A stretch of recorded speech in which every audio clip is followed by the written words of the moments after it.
O relógio digital do painel marcava 23 horas e 47. Carlos ajustou o retrovisor de sua moto desgastada enquanto parava em frente ao prédio de luxo no centro da cidade. A caixa térmica vermelha nas suas costas continha o último pedido da noite: uma pizza de pepperoni com borda recheada e refrigerante para o apartamento 1201. Apenas mais esta entrega e finalmente poderia voltar para casa depois de um longo dia de trabalho. Carlos tinha 28 anos, cabelos escuros sempre escondidos sob o capacete e um sorriso fácil que disfarçava o cansaço.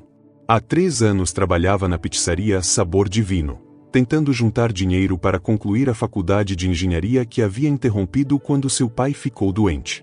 Agora, com a melhora do velho, sonhava em retomar os estudos no próximo semestre. Tirou o capacete, ajeitou o uniforme vermelho com o logo da pizzaria e pegou a caixa de pizza ainda quente. O prédio era imponente, com uma fachada toda em vidro e um porteiro de terno que o olhou com desdém antes de liberar sua entrada. Apartamento 1201, por favor, disse Carlos educadamente. O porteiro apontou para o elevador social. Use o de serviço, lado direito. Carlos engoliu o orgulho e caminhou para o elevador indicado. Já estava acostumado com esse tipo de tratamento. No elevador, verificou o pedido no aplicativo: Sr. Maurício Almeida, pagamento já realizado no cartão, gorjeta incluída. Pelo menos isso. No 12º andar, o corredor estava silencioso. Apenas uma luz no teto piscava sutilmente, criando uma atmosfera estranha. Carlos caminhou até a porta 1201 e tocou a campainha. Ninguém atendeu. Esperou alguns segundos e tentou novamente, desta vez um pouco mais forte. Ouviu movimentos dentro do apartamento, mas a porta continuava fechada. Quando estava prestes a ligar para o cliente, notou que a porta não estava completamente trancada, estava entreaberta. Olá? A entrega do Sabor Divino, Carlos anunciou, batendo levemente na porta. A porta se abriu mais alguns centímetros com o toque, revelando parte da sala luxuosa. Carlos hesitou, mas o protocolo era claro: entregar a pizza ao cliente. Talvez o Sr. Almeida estivesse no banho ou não tivesse ouvido a campainha. Sr. Almeida? Sua pizza chegou, ele chamou novamente, um pouco mais alto. Foi quando ouviu as vozes vindas de um dos cômodos. Vozes exaltadas. Não me importa o que você diz. O velho deve morrer amanhã, não podemos esperar mais. Uma voz masculina, grave e autoritária, ressoou pelo apartamento. Mas Maurício, não consegui o veneno na quantidade que precisamos. Só temos metade, respondeu uma voz feminina, tensa e nervosa. Carlos congelou no lugar. Maurício, o mesmo nome do cliente que havia feito o pedido. Cibele, você teve uma semana. Uma semana. O testamento será alterado na segunda-feira e perderemos tudo.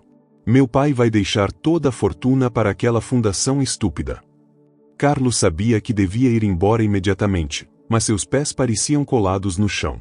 O que estava ouvindo não podia ser real. Era um plano para matar alguém? Posso tentar outro lugar amanhã de manhã, antes do almoço em família, a mulher disse, soando cada vez mais ansiosa. Não, vamos usar o que temos. Se não for suficiente para matar, pelo menos vai deixá-lo doente o bastante para não ir ao cartório na segunda. E enquanto isso, você encontra o resto. E se alguém desconfiar? Quem vai desconfiar? Um velho de 78 anos com problemas cardíacos tendo um ataque? Acontece o tempo todo. Carlos sentiu um calafrio. Estava ouvindo um plano real para assassinar um idoso, provavelmente o pai deste tal Maurício. Precisava sair dali antes que notassem sua presença. Começou a recuar lentamente, tentando não fazer barulho. O que foi isso? A voz feminina perguntou subitamente. O quê? Ouvi algo na porta. Carlos ouviu passos se aproximando. Num impulso de pânico, colocou a pizza no chão em frente à porta e correu para o elevador, pressionando freneticamente o botão. As portas se abriram quase instantaneamente e ele entrou, seu coração batendo tão forte que parecia que ia explodir. Quando as portas começaram a se fechar, viu um homem de aproximadamente 40 anos, vestindo um roupão de seda, aparecer no corredor com expressão confusa, olhando para a pizza no chão. Os olhares dos dois se cruzaram por um breve segundo antes das portas do elevador se fecharem completamente. Carlos respirou fundo tentando se acalmar. O que acabará de ouvir? Era mesmo um plano de assassinato ou estaria exagerando? Talvez estivessem falando de outra coisa, ou quem sabe ensaiando para uma peça de teatro. Mas a intensidade e o nervosismo nas vozes pareciam muito reais. Ao sair do prédio, Carlo acenou para o porteiro e montou em sua moto com as mãos ainda trêmulas. O que deveria fazer agora? Ignorar e seguir com sua vida ou denunciar o que ouviu? Carlos não dormiu naquela noite. Revirando-se na cama do pequeno apartamento que dividia com mais 2 amigos, as vozes daquele casal ecoavam em sua mente. O velho deve morrer amanhã. As palavras eram claras demais para serem mal interpretadas. Pela manhã, decidiu ligar para Renato, seu chefe na pizzaria. Chefe, aquela entrega de ontem à noite, para o apartamento 1201 do edifício Platino. Quem fez o pedido mesmo? Por que quer saber, Carlos? Algum problema com a entrega? A voz de Renato soava desconfiada do outro lado da linha. Não, deixei cair meu chaveiro lá e queria ligar para o cliente. Deixa eu ver aqui no sistema. Foi um tal de Maurício Almeida. Mas da próxima vez, use o aplicativo da empresa para contato. Não gosto que meus entregadores liguem diretamente para os clientes. Carlos agradeceu e desligou. Maurício Almeida, o mesmo nome que ouvirá na conversa. Com os dedos ainda trêmulos, abriu o navegador de seu celular e digitou o nome. Os resultados foram imediatos. Maurício Almeida era o filho único de Eduardo Almeida, um dos empresários mais ricos da cidade. Eduardo era dono de uma rede de hotéis de luxo e aparecia frequentemente em colunas sociais. Em uma foto recente, Maurício aparecia ao lado do pai em um evento beneficente junto com uma mulher elegante, identificada como Cibele Matos, sua noiva. Carlos engoliu em seco. Era real. A pessoa que planejavam matar era Eduardo Almeida, e o assassinato aconteceria hoje, durante um almoço familiar. Vestiu-se rapidamente e foi até a delegacia mais próxima. Na recepção, uma policial de meia-idade o atendeu com expressão entediada. "Em que posso ajudar?", perguntou, sem tirar os olhos da tela do computador. Eu acho que ouvi um plano de assassinato ontem à noite", Carlos disse, sua voz mais baixa do que pretendia. A policial finalmente olhou para ele, arqueando uma sobrancelha. "Você acha que ouviu?" "Tenho certeza. Eu sou entregador de pizza e fui fazer uma entrega. A porta estava entreaberta e ouvi 2 pessoas planejando envenenar um homem idoso hoje, durante um almoço familiar." "E quem seriam essas pessoas?" A descrença na voz da policial era evidente. Maurício Almeida e uma mulher chamada Cibele. Eles estavam planejando matar o pai dele, Eduardo Almeida, o empresário. A policial deixou escapar uma risada. "Eduardo Almeida? O dono da rede Almeida Hotels? E você, um entregador de pizza, está me dizendo que ouviu o filho dele planejando matá-lo?" Carlos sentiu o rosto queimar. "Sei como soa, mas é verdade. Eles falaram sobre um testamento que seria alterado na segunda-feira. Maurício não quer que o pai deixe a fortuna para uma fundação." "Olha, rapaz", a policial suspirou, "não podemos simplesmente acusar pessoas assim, especialmente alguém como Maurício Almeida. Você tem alguma prova? Gravação? Testemunhas?" "Não. Sem provas, não há nada que possamos fazer. E acusar alguém desse calibre sem evidências pode te render um processo por difamação. Meu conselho? Esqueça o que acha que ouviu e volte para suas entregas." Carlos saiu da delegacia sentindo-se derrotado. Ninguém acreditaria nele. Era um simples entregador de pizza contra o filho de um dos homens mais ricos e influentes da cidade. Mas como poderia simplesmente ignorar? E se Eduardo Almeida realmente morresse hoje? Conseguiria viver com esse peso na consciência? Olhou para o relógio, 10h37. O almoço familiar provavelmente aconteceria ao meio-dia. Não tinha muito tempo. Sem pensar 2 vezes, dirigiu-se ao edifício Platino. Talvez pudesse falar diretamente com Eduardo Almeida e alertá-lo. Era arriscado, mas não via outra alternativa. No caminho, seu telefone tocou. Era Renato. "Carlos, onde você está?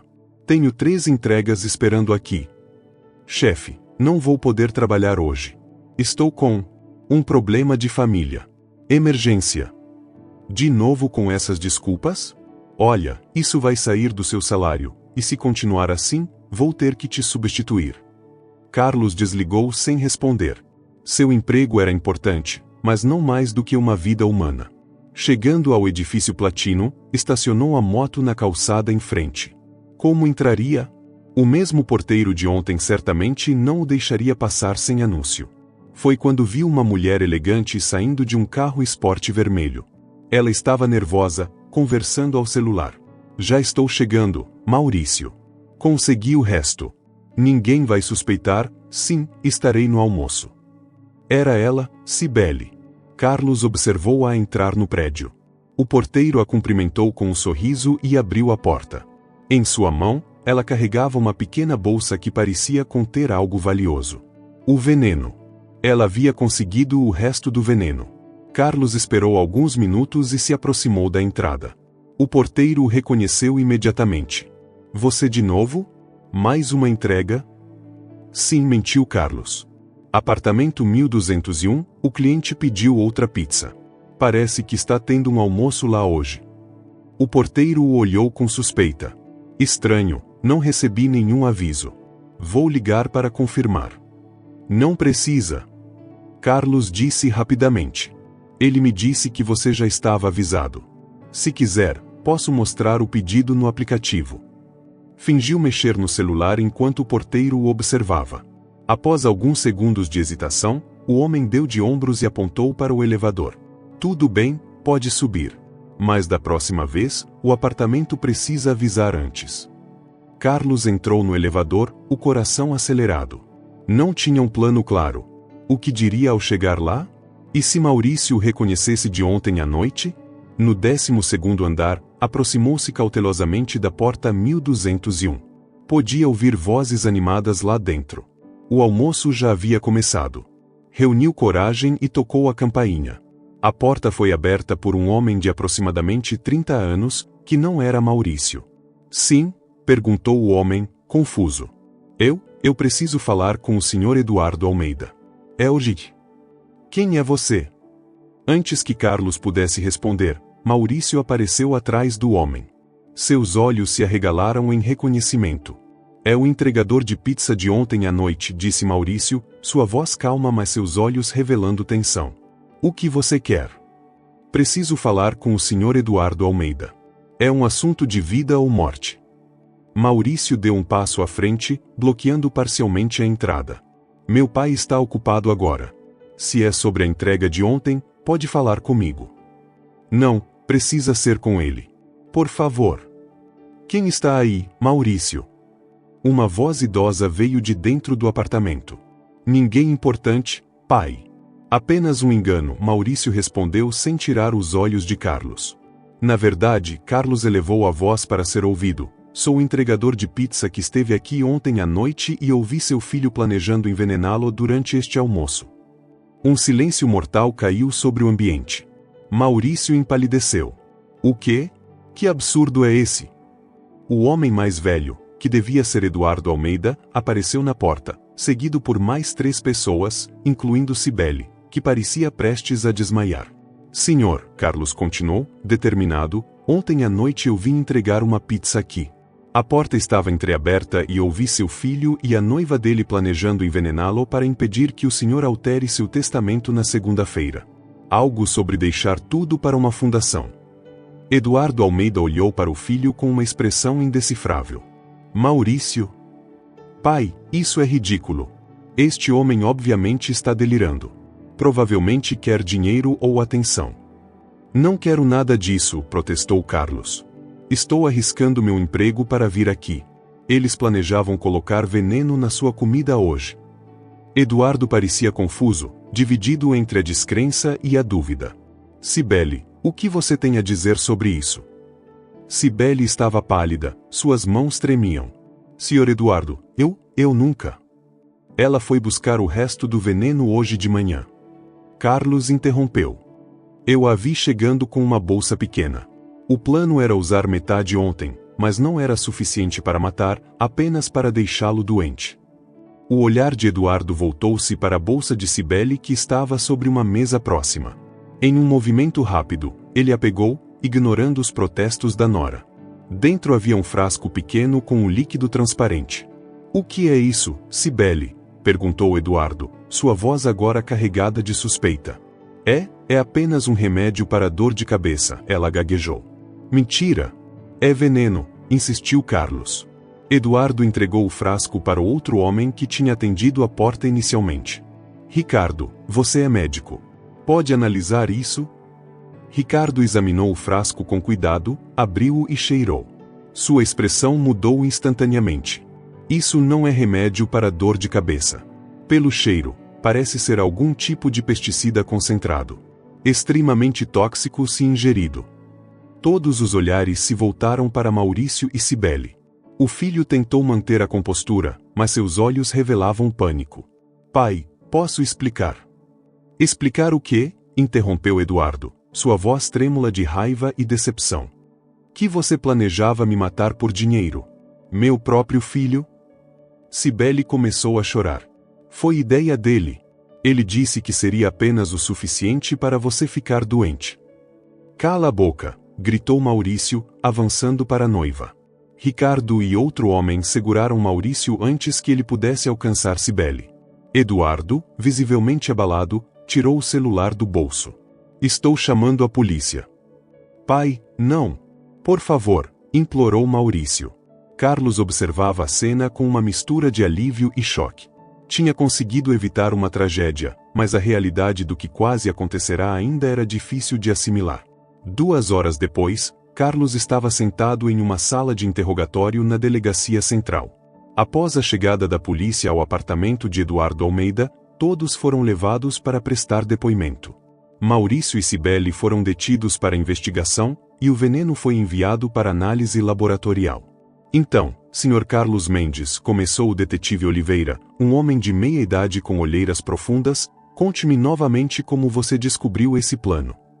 Carlos repetiu toda a história, desde a entrega da pizza até sua decisão de voltar ao prédio naquela manhã. O detetive fazia anotações ocasionais, seu rosto não revelando nenhuma emoção. Sabe que assumiu um grande risco, não é? Disse finalmente o detetive.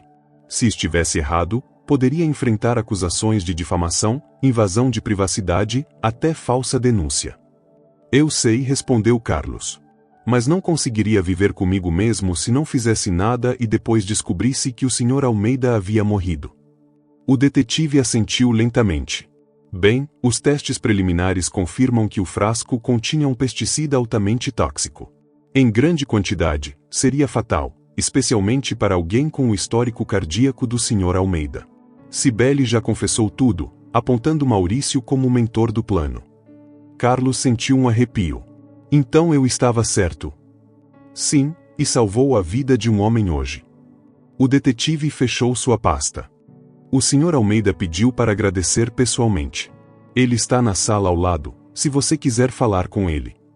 Carlos foi conduzido a uma sala de espera onde Eduardo Almeida aguardava, parecendo estranhamente calmo para alguém que acabará de descobrir que o próprio filho planejava matá-lo. Sr. Mendes, Eduardo se levantou ao vê-lo entrar, estendendo a mão. Não tenho palavras para expressar minha gratidão. Carlos apertou a mão oferecida, ainda se sentindo deslocado em toda aquela situação. Eu só fiz o que achei certo, senhor. Muitos teriam ignorado o que ouviram, especialmente considerando quem estava envolvido. Eduardo indicou a cadeira à sua frente. Por favor, sente-se. Carlos obedeceu, ainda desconfortável. Sinto muito pelo seu filho, Sr. Almeida. Deve ser difícil. Eduardo fechou os olhos por um momento, a dor evidente em seu rosto enrugado. Maurício sempre foi complicado. Cresceu com tudo o que o dinheiro podia comprar, mas nunca aprendeu o valor do trabalho honesto ou da compaixão. Achei que era apenas uma fase, que amadureceria com o tempo. Ele suspirou profundamente. Obviamente, me enganei. E sobre o testamento? É verdade que o senhor ia mudar? Sim. Segunda-feira eu iria oficializar a doação de 90% da minha fortuna para a Fundação Novo Amanhecer, que ajuda crianças com câncer. Maurício sabia disso há meses, mas parece que só agora percebeu que não estou brincando. Carlos assentiu, sem saber o que dizer. O homem à sua frente acabará de perder um filho, não pela morte, mas pela traição, o que de certa forma parecia ainda mais cruel. Sr. Mendes, entendo que você trabalha como entregador para pagar seus estudos de engenharia, continuou Eduardo. Carlos olhou para ele surpreso. Como sabe disso? Pedi ao detetive algumas informações básicas sobre você. Eduardo sorriu levemente. Gosto de saber quem são meus salvadores. Não sou um salvador, senhor. Qualquer pessoa teria feito o mesmo. Ambos sabemos que isso não é verdade. Eduardo tirou um cartão do bolso e o entregou a Carlos. Este é o contato da minha secretária. Gostaria que você me ligasse na próxima semana. Tenho uma proposta para você. Que tipo de proposta? Minha empresa sempre precisa de jovens talentosos, mais importante, de pessoas íntegras. Alguém que arrisca seu emprego e potencialmente sua segurança para salvar um estranho é exatamente o tipo de pessoa que quero ao meu lado. Ele se levantou. Pense nisso. Não é caridade, nem um prêmio. É uma oportunidade que você mereceu por seus próprios méritos. Antes que Carlos pudesse responder, Eduardo estendeu a mão novamente para se despedir. Preciso ir. Há muitas coisas para resolver. Seu olhar se perdeu por um momento, e Carlos pôde ver o peso da traição em seus olhos cansados. Após a saída de Eduardo, o detetive Oliveira retornou. Pode ir para casa agora, Sr. Mendes. Mas precisaremos que esteja disponível para mais depoimentos nos próximos dias, à medida que o caso avança. O que vai acontecer com Maurício e Cibele? Perguntou Carlos. Vão enfrentar acusações graves. Tentativa de homicídio qualificado, no mínimo. Mas isso é com a justiça agora. O detetive fez uma pausa. Você fez um bom trabalho hoje. Nem todos teriam essa coragem. Carlos saiu da delegacia sentindo-se estranhamente vazio. O dia havia sido surreal, como se tivesse vivido dentro de um filme de suspense. Ao montar em sua moto, percebeu que havia perdido todas as entregas do dia e provavelmente seria demitido. Mas estranhamente, isso não parecia mais tão importante. A história do entregador de pizza que desvendou um plano de assassinato explodiu na mídia no dia seguinte. Inicialmente, Carlos tentou manter-se anônimo, mas seu nome acabou vazando, e repórteres começaram a aparecer na porta da pizzaria e de seu apartamento. Carlos, como se sentiu ao descobrir o plano? Você tinha medo de não ser acreditado? O que acha da possibilidade de Maurício Almeida ser condenado graças a você? As perguntas não paravam. Renato, seu chefe, que estava prestes a demiti-lo pelo dia de ausência, mudou completamente de atitude ao ver a pizzaria mencionada em todos os jornais, publicidade gratuita que nenhum dinheiro poderia comprar. Você é um herói, Carlos, exclamava Renato agora, dando tapinhas em suas costas.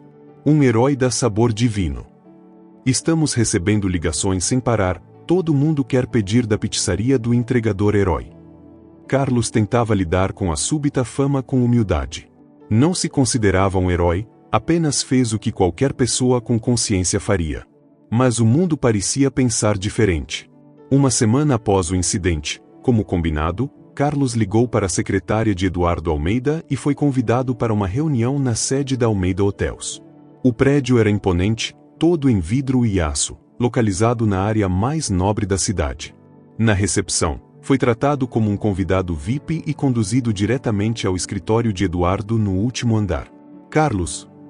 Eduardo recebeu com um abraço caloroso, algo que o jovem não esperava. Obrigado por vir. Por favor, sente-se. O escritório tinha uma vista panorâmica da cidade, com móveis elegantes e obras de arte que provavelmente custavam mais do que Carlos ganharia em toda a sua vida. Como está lidando com a fama repentina? Perguntou Eduardo, servindo 2 xícaras de café. É diferente, respondeu Carlos honestamente. Não esperava tanta atenção. As pessoas precisam de heróis, Carlos. Em um mundo onde as notícias são predominantemente negativas, sua história oferece esperança. Eduardo entregou-lhe o café. Mas não o chamei aqui para falar sobre isso. Vamos ao que interessa. Eduardo explicou que, após o incidente com o filho, havia acelerado seus planos para a fundação. 90% de sua fortuna já havia sido transferida oficialmente para a Fundação Novo Amanhecer. E quanto aos outros 10%? Perguntou Carlos, curioso. Parte ficará como um fundo para garantir meu conforto nos anos que me restam. E outra parte? Eduardo sorriu. Será dedicada a um novo projeto que gostaria que você liderasse. Eu? Carlos quase engasgou com o café. Sim. Estou criando um programa de bolsas de estudo para jovens talentosos que trabalham para pagar a faculdade, como você. O programa cobrirá todas as despesas educacionais e ainda oferecerá um estágio remunerado nas empresas Almeida. Carlos ficou sem palavras. Era uma oportunidade incrível. E você, continuou Eduardo, seria perfeito para coordenar esse programa. Conhece as dificuldades, tem empatia genuína e, acima de tudo, demonstrou um caráter inabalável. Mas senhor, eu nem terminei minha graduação ainda. Como poderia liderar um projeto desse porte? Terminaremos sua graduação primeiro, é claro. Com todas as despesas pagas. Enquanto isso, você pode trabalhar meio período como assistente no desenvolvimento do programa. O que me diz? A proposta era surreal. De entregador de pizza a futuro coordenador de um programa de bolsas com respaldo de uma das maiores fortunas do país. Carlos tentou processar tudo aquilo. E quanto a Maurício? Perguntou finalmente, lembrando-se do filho traidor. A expressão de Eduardo escureceu momentaneamente. Maurício está enfrentando as consequências de suas escolhas. Contratei os melhores advogados, não para livrá-lo da justiça, mas para garantir um julgamento justo.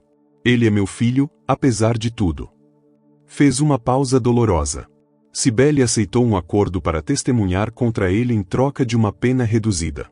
Mas isso não é algo que quero discutir agora. Carlos assentiu, compreendendo o sofrimento do homem mais velho. Então, aceita minha proposta, retomou Eduardo, forçando um sorriso. É uma honra, Sr. Almeida. Aceito sim. Ótimo. Eduardo parecia genuinamente feliz. Minha secretária acertará todos os detalhes com você. E, por favor, me chame de Eduardo. Ao sair do imponente prédio, Carlos sentiu como se estivesse vivendo um sonho. Em questão de dias, sua vida havia mudado completamente. Tudo porque decidiu fazer a coisa certa naquela noite quando a porta do apartamento 1201 estava entreaberta. O auditório da universidade estava lotado para a cerimônia de inauguração do programa de bolsas Novo Horizonte. No palco, Carlos, agora vestindo um terno bem cortado em vez do uniforme de entregador, ajustava o microfone. Há exatamente 1 ano, eu era apenas um entregador de pizza tentando juntar dinheiro para terminar minha faculdade, começou ele, olhando para a plateia de estudantes ansiosos. Uma entrega mudou minha vida para sempre, não apenas pelo que ganhei, mas pelo que pude evitar que acontecesse. Na primeira fila, Eduardo Almeida assistia com um sorriso orgulhoso. Ao seu lado, uma cadeira vazia simbolizava a ausência de Maurício, que havia sido condenado a 12 anos de prisão por tentativa de homicídio qualificado. Hoje, graças à visão e generosidade de Eduardo Almeida, inauguramos um programa que mudará a vida de centenas de jovens como eu, estudantes talentosos que precisam de uma oportunidade para brilhar. O programa de bolsas Novo Horizonte seria implementado em 10 universidades do país, oferecendo bolsas integrais e estágios remunerados para estudantes de baixa renda com desempenho acadêmico destacado. Carlos, agora formado em engenharia, seria o coordenador nacional. Após a cerimônia, enquanto conversava com alguns dos primeiros estudantes selecionados para o programa, Carlos sentiu uma mão em seu ombro. Era Eduardo. Fez um excelente trabalho hoje, disse o empresário, com um orgulho quase paternal em sua voz. Vamos dar uma caminhada? Os dois saíram do auditório para os jardins da universidade. O outono pintava as árvores com tons de vermelho e dourado, criando um cenário sereno. Nunca imaginei que estaria aqui, confessou Carlos. Às vezes ainda acordo achando que vou ter que colocar o uniforme da pizzaria e fazer entregas. Eduardo sorriu com compreensão. A vida tem esses momentos definidores. Para você, foi decidir voltar àquele apartamento mesmo depois que a polícia não acreditou em você. Para mim? Ele parou, seu olhar perdendo-se nas folhas caídas. Para mim, foi descobrir que meu próprio filho planejava me matar. Carlos permaneceu em silêncio respeitoso. Apesar de todo o sucesso do programa e da nova vida que construíra, sabia que Eduardo carregava uma ferida que jamais cicatrizaria completamente. Visitei Maurício na prisão ontem, revelou Eduardo, surpreendendo Carlos. Como ele está? Diferente. mais magro, mais velho, de alguma forma. Eduardo suspirou profundamente. Pela primeira vez desde que foi preso, pediu perdão. Não sei se posso ou devo acreditar, mas... Ele é seu filho, completou Carlos, entendendo o dilema do homem mais velho. Sim. E apesar de tudo, não posso simplesmente apagar 35 anos de amor. Eduardo enxugou discretamente uma lágrima. Sabemos que as pessoas podem mudar para pior, como aconteceu com ele. Mas quero acreditar que também podem mudar para melhor. Carlos assentiu. É no que se baseia nosso programa, não é? Na crença de que com a oportunidade certa, as pessoas podem transformar suas vidas. Exatamente. Eduardo sorriu, recuperando parte de sua compostura. E por falar em transformações, tenho uma novidade. Vamos expandir o programa para mais 5 universidades no próximo semestre. Os olhos de Carlos se arregalaram. Mais 5? Mas acabamos de inaugurar as primeiras 10. O sucesso foi maior do que esperávamos. As doações estão chegando de todos os lados, outros empresários, ex-alunos bem-sucedidos, até celebridades. Sua história inspirou muita gente, Carlos. O jovem engenheiro balançou a cabeça, ainda incrédulo com o impacto que uma simples decisão tinha gerado. E tem mais, continuou Eduardo. Recebi um convite para levar o modelo do programa para universidades no exterior. Começando por Portugal e depois outros países da América Latina. Isso é incrível, respondeu Carlos, sem palavras para expressar o que sentia. E quero que você lidere essa expansão internacional. Carlos parou de andar, atônito. Eu? Mas só tenho experiência com o programa aqui, e ainda estou aprendendo. Tenho o mais importante, visão e integridade. O resto se aprende no caminho. Eduardo colocou as mãos nos ombros de Carlos. Você salvou minha vida, rapaz. Mas mais importante que isso, me deu um propósito nos anos que me restam. Transformamos uma tragédia familiar em algo que beneficia centenas, logo milhares, de jovens. Não é um legado melhor do que qualquer fortuna que eu pudesse deixar. Carlos sentiu o peso das palavras e da confiança depositada nele. Farei o meu melhor, Eduardo. Prometo.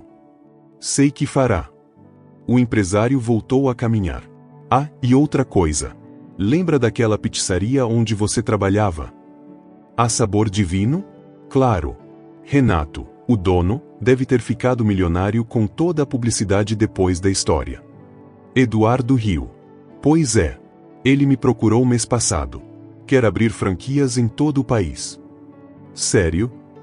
Carlos não pôde deixar de rir também. E o que você fez? Investi, é claro. Eduardo parecia satisfeito consigo mesmo. Já temos planos para 20 franquias no próximo ano. E adivinhe qual será o nome da pizza mais cara do cardápio. Não me diga. A Salvadora, confirmou Eduardo com um sorriso. Em sua homenagem. Carlos balançou a cabeça, entre divertido e embaraçado. Mas vamos voltar à festa, sugeriu Eduardo. Aqueles jovens têm muito a aprender com você. Comigo? O que posso ensinar? Que às vezes, fazer a coisa certa pode custar caro. Pode ser difícil, arriscado, até perigoso. Eduardo fez uma pausa significativa. Mas no final, é sempre o melhor caminho. 3 anos se passaram desde a inauguração do programa de bolsas Novo Horizonte. Carlos, agora com 32 anos, havia se tornado uma figura conhecida no meio acadêmico e empresarial. O programa já operava em 45 universidades em 7 países, beneficiando mais de 3.000 estudantes. Naquela tarde de verão, Carlos estava em seu escritório no 28º andar do recém-construído edifício Horizonte, a nova sede da fundação que ele e Eduardo haviam criado juntos. Pela janela, podia ver os quilini da cidade onde, não muito tempo atrás, percorria as ruas em sua moto entregando pizzas. Seu assistente bateu levemente na porta. Sr. Mendes, sua próxima reunião está aguardando na sala de conferências. Obrigado, Pedro. Quem é mesmo? A representante da Associação de Ex-Bolsistas da Região Sul. Parece que querem propor um programa de mentoria para os novos ingressantes. Carlos assentiu e organizou seus papéis. Havia se acostumado com reuniões como esta, ex-bolsistas que, após se formarem e ingressarem no mercado de trabalho, queriam retribuir de alguma forma. Era exatamente o ciclo virtuoso que ele e Eduardo haviam imaginado. Ao entrar na sala de conferências, Carlos congelou na porta. A mulher que se levantou para cumprimentá-lo era a última pessoa que esperava ver. Olá, Carlos, ela disse com um sorriso hesitante. Ou devo dizer, Sr. Mendes. Era Cibele Matos. Mais magra, com o cabelo diferente e vestindo roupas simples, mas inequivocamente ela, a mesma mulher que, anos atrás, havia concordado em ajudar Maurício Almeida a envenenar o próprio pai. O que você está fazendo aqui? Perguntou Carlos, sua voz mais alta do que pretendia. O sorriso de Cibele vacilou. Entendo sua surpresa. Imagino que seja a última pessoa que esperava ver. Carlos olhou para Pedro, que observava a cena confuso. Pedro, pode nos dar licença, por favor? E cancele minhas próximas reuniões. Quando ficaram sozinhos, Carlos indicou uma cadeira para Cibele e sentou-se de frente para ela, ainda atordoado. Pensei que estivesse na prisão, disse finalmente. Fui libertada há 8 meses. Cumpri 3 anos por conspiração e tentativa de homicídio privilegiado, com redução de pena por cooperação com a justiça. Ela baixou os olhos. Sei que nada do que eu disser pode justificar o que fiz, ou quase fiz. Carlos a observou com atenção, procurando reconhecer a mulher elegante e nervosa que vira carregando um frasco de veneno naquela manhã fatídica. A pessoa à sua frente parecia uma versão mais madura e mais humilde daquela mulher. Você não respondeu minha pergunta, insistiu Carlos. O que está fazendo aqui? Sou a coordenadora regional da Associação de Ex-Bolsistas do Sul. Vendo a expressão incrédula de Carlos, ela continuou. Depois que saí da prisão, não tinha para onde ir, minha família me rejeitou, e com meu histórico, ninguém queria me dar emprego. Foi Eduardo quem me procurou. Eduardo? Carlos não conseguia acreditar. Eduardo Almeida te procurou? A mulher que quase o matou? Ele visitou Maurício regularmente na prisão durante esses anos.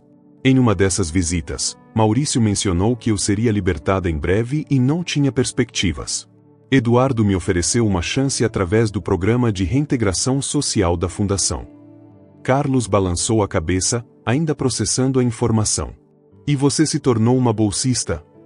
Sim. Terminei minha graduação em serviço social enquanto cumpria pena, através de um programa para detentos. Depois de liberta, a Fundação me aceitou para um mestrado em políticas públicas, com a condição de que trabalhasse com os outros bolsistas. Ela sorriu levemente. Nunca imaginei que um dia estaria sentada aqui, conversando com você. Somos 2, murmurou Carlos, ainda desconfiado. E agora você coordena uma associação inteira. Sim. Sei que é difícil de acreditar, mas encontrei um propósito pela primeira vez na vida. Antes do incidente, eu era apenas uma mulher ambiciosa que queria status e dinheiro. Na prisão, perdi tudo, inclusive minha dignidade. O programa me devolveu algo que nunca tinha experimentado, a sensação de ser útil, de fazer diferença na vida dos outros. Carlos permaneceu em silêncio por um longo momento, estudando o rosto da mulher. Havia algo diferente nela, uma genuína humildade, talvez, ou uma serenidade que não existia antes. Eduardo sabe que você está aqui hoje? Perguntou finalmente. Foi ele quem sugeriu. Achamos que era hora de enfrentar o passado. Ela hesitou. Carlos, eu sei que pode nunca me perdoar, e tem todo o direito. Mas queria que soubesse que sinto muito, profundamente, pelo que fiz. E sou eternamente grata por você ter impedido que cometêssemos aquele crime terrível. Não foi por você, respondeu Carlos, seco. Foi por Eduardo. Eu sei. Mesmo assim, você me salvou de me tornar uma assassina. O silêncio voltou a dominar a sala. Por anos, Carlos havia se perguntado sobre o destino de Maurício e Cibele. Sabia que Maurício continuava preso, mas nunca tinha parado para pensar em Cibele. Em sua mente, ela era apenas uma cúmplice, uma vilã secundária na história que mudará sua vida. Como está Maurício? Perguntou, mais por curiosidade do que por compaixão. Mudado. A prisão o afetou profundamente. No início, estava cheio de raiva e ressentimento. Depois, Quando percebeu que Eduardo continuava a visitá-lo apesar de tudo, algo começou a mudar nele. Cibele fez uma pausa. Há 3 meses, iniciou um programa de reabilitação. Dá aulas de matemática para outros detentos. Carlos não pôde deixar de sentir um leve espanto. A ideia de Maurício Almeida, o homem que friamente planejara matar o próprio pai por dinheiro, ajudando outros detentos, parecia surreal. E você? Perguntou Cibele. Como é a vida de celebridade? Ainda te reconhecem como o entregador de pizza que salvou o empresário? Às vezes, admitiu Carlos. Mas a novidade já passou. Hoje sou apenas o diretor de um programa de bolsas, o que é muito melhor para mim. Vi uma reportagem sobre você e o programa no ano passado. É impressionante o que vocês construíram. Eduardo é a força motriz. Eu apenas executo a visão dele. Não foi o que ele me disse. Segundo Eduardo, você transformou o projeto inicial em algo muito maior. Carlos deu de ombros, desconfortável com o elogio. Estamos aqui para falar do seu projeto de mentoria, não é? Acho melhor voltarmos ao assunto. Cibele assentiu, compreendendo a mensagem. Abriu sua pasta e tirou alguns documentos. A proposta é simples. Queremos criar um sistema onde profissionais formados pelo programa possam orientar os estudantes atuais, especialmente os de primeiro ano que enfrentam mais dificuldades de adaptação. À medida que ela explicava o projeto, Carlos percebeu que estava bem estruturado e alinhado com os valores da fundação. Cibele falava com paixão e conhecimento, claramente havia feito sua lição de casa. Parece promissor, admitiu ele ao final da apresentação. Vou encaminhar para o comitê de avaliação e te daremos um retorno em 2 semanas. Obrigada. Cibele guardou seus materiais e se levantou. Sei que fui a última pessoa que esperava ver hoje e agradeço por ter me recebido. Ela estendeu a mão para um aperto formal. Carlos hesitou por um instante antes de corresponder ao gesto. Cibele, ele disse enquanto a acompanhava até a porta, posso fazer uma pergunta? Claro. Se pudesse voltar no tempo, aquela noite em que pedi a pizza, o que faria diferente? Ela parou, refletindo seriamente sobre a pergunta. Teria me recusado a participar desde o início. Ou melhor, teria denunciado Maurício às autoridades. Mas naquela época, eu estava tão cega pela ambição e pelo medo de perder o estilo de vida luxuoso. Ela balançou a cabeça. Eu era outra pessoa. Carlos assentiu lentamente. Todos merecemos uma segunda chance. É o que Eduardo sempre diz. Cibele sorriu brevemente. Até breve, Carlos. Após sua saída, Carlos voltou à janela, observando a cidade abaixo. A vida havia tomado rumos tão inesperados desde aquela entrega de pizza. Não apenas para ele, mas para todos os envolvidos. Pegou o telefone e discou o número de Eduardo. Quando o empresário atendeu, Carlos foi direto ao ponto. Acabei de ter uma reunião com Cibele Matos. Ah, respondeu Eduardo, e Carlos podia imaginar seu sorriso do outro lado da linha. E como foi? Quando ficaram sozinhos, Carlos indicou uma cadeira para Cibele e sentou-se de frente para ela, ainda atordoado. Pensei que estivesse na prisão, disse finalmente. Fui libertada há 8 meses. Cumpri 3 anos por conspiração e tentativa de homicídio privilegiado, com redução de pena por cooperação com a justiça. Ela baixou os olhos. Sei que nada do que eu disser pode justificar o que fiz, ou quase fiz. Carlos a observou com atenção, procurando reconhecer a mulher elegante e nervosa que vira carregando um frasco de veneno naquela manhã fatídica. A pessoa à sua frente parecia uma versão mais madura e mais humilde daquela mulher. Você não respondeu minha pergunta, insistiu Carlos. O que está fazendo aqui? Sou a coordenadora regional da Associação de Ex-Bolsistas do Sul. Vendo a expressão incrédula de Carlos, ela continuou. Depois que saí da prisão, não tinha para onde ir, minha família me rejeitou. E com meu histórico, ninguém queria me dar emprego. Foi Eduardo quem me procurou. Eduardo? Carlos não conseguia acreditar. Eduardo Almeida te procurou? A mulher que quase o matou? Ele visitou Maurício regularmente na prisão durante esses anos. Em uma dessas visitas, Maurício mencionou que eu seria libertada em breve e não tinha perspectivas. Eduardo me ofereceu uma chance através do programa de reintegração social da Fundação. Carlos balançou a cabeça, ainda processando a informação. E você se tornou uma bolsista? Sim. Terminei minha graduação em serviço social enquanto cumpria pena, através de um programa para detentos. Depois de liberta, a Fundação me aceitou para um mestrado em políticas públicas, com a condição de que trabalhasse com os outros bolsistas. Ela sorriu levemente. Nunca imaginei que um dia estaria sentada aqui, conversando com você.